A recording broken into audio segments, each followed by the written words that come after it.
Alright lads, so today we are jumping in the very hard difficulty of Guild Quest. Currently is the immediate Quincy Ritter Guild Quest, and we're going to be trying out the same team twice, or I guess 4 individual runs. The first 2 runs are going to be the team at 1 out of 5, level 10 SP, the minimum amount of investment you can put into your characters, and then we're going to try the team again, this time at max transcendence. This in a way serves as they showcased the team at 1 out of 5 at max transcendence, showcasing that this team is overall good, and I guess this is another episode of us trying to beat every very hard difficulty of Guild Quest only using a 1 out of 5 team. But then we also get to flex a bit, trying out my team once more at max transcendence and see how much of a difference it makes when you have all your stats at level 10. So with that said, the team that we are trying out today is a team I kind of showcased in the past. This time, we're using True Shikai Ichigo, 1000 Year Blood War Yamamoto, and also 1000 Year Blood War Chad, because if Ichigo is fighting, Chad is there alongside him. Now, Ichigo, in this case, for our first set of runs, he's basically only 1 out of 5. Keep in mind, his Soul Bomb is still like a max transcended character for the most part. I can't remove his Soul Bomb damage, right? But I did go ahead and remove the Transcendence, so we only have level 10 SP on him. And with that, we've given him full stamina and also damage to lacerated enemies. Simple build, right? Fortification build, T-set, and of course also a Masanga. Then we're going with a mixture of recharge, strong attack damage, and also full stamina damage. Now, Ichigo's going to be our main DPS for this team. He himself has a high damage output, especially with that SA3, which we're going to use to potentially nuke through one entire wave. But the most important part, the still unique thing about him as of right now,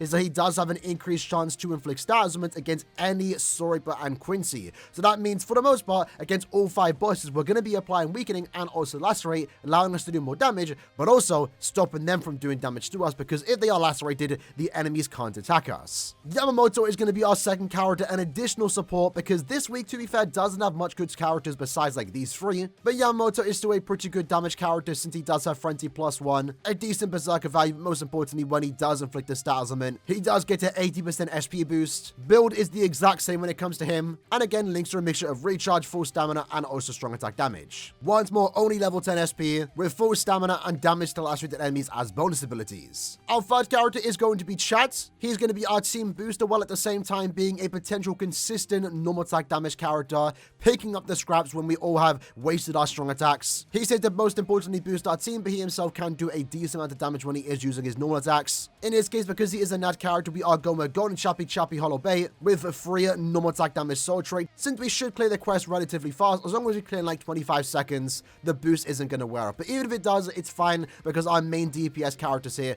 is going to be Ichigo, myself, and of course also Yamamoto. Just like Yamamoto though, Chad's bonus abilities include full stamina and also attack. Alright then, so jumping into the run, what we're going to do right when we basically do this in every single run, regardless of the character's investment, is we're going to use 2 strong attacks. Now, the great thing about Ichigo, besides the fact that he has an increased chance to inflict stat augments, is that his SA1 and 2 actually hit multiple times in terms of how they usually work, right? Yes, it's a beam and a lunge forward, but it has like 2 parts to each attack, and that allows it to hit quite a few times, giving us a better chance of actually inflicting our stat augments. The idea for basically every wave is to use our SA1 and 2, or to either fully charge the SA3. And our strategy going into the 1 out of 5 team is very similar to our 5 out of 5 team. The only difference is that we have to use more strong attacks, right?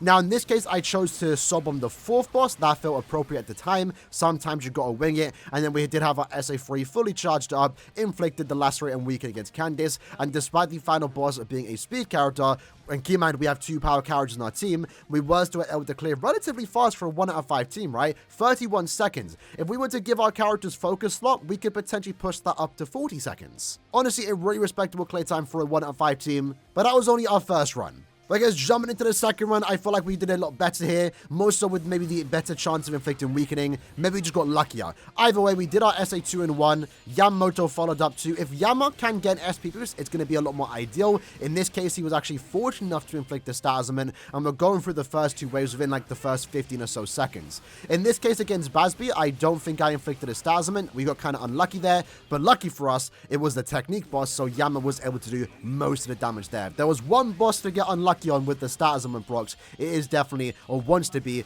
the technique boss. This difference here is that we actually did use our Soul Bomb on the final boss. That actually helps us out better here, because again, the final boss is a speed character, and you can see there firsthand.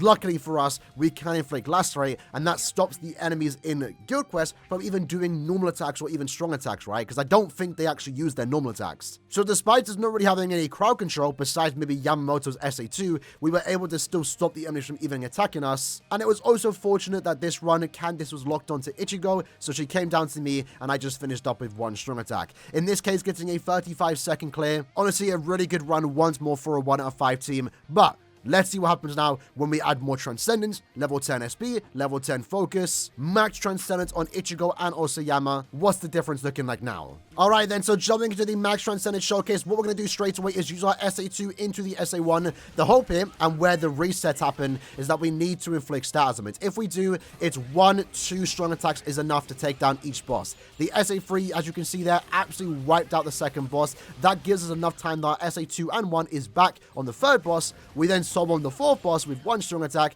and now all we have to do is kind of get lucky on the status proc against Candice. Lucky for us, we did use our SA2, and then we did actually charge up our SA3, but not fully. That's the great thing about Ichigo. You don't have to fully charge it. You don't have to let off the Getsuga Jujisho. Instead, what you can do is hold it down for like a millisecond, let go, and it does its second part. With that, we were able to get a 49-second remaining clear, aka we basically cleared the quest in under 20 seconds. Remember, in between each individual phase, you have to wait around 2.5 seconds anyway, so essentially that was like a 10-second clear time. Unfortunately, when we did take out the boss, there was still like one enemy left alive, but we were also fortunate at the same time that Yamamoto did actually use his SA3, and that was able to take down the last mob, despite us not really being ready for it. I didn't position myself correctly against the final boss, but even with that small hiccup, we were still able to get basically a 10-second clear time. Now, before I showcase my final run, there is definitely a way we can improve this. On your screen right now is an example of a run that almost went very, very well. You know, the first boss, we did the same strategy, SA2 into 1.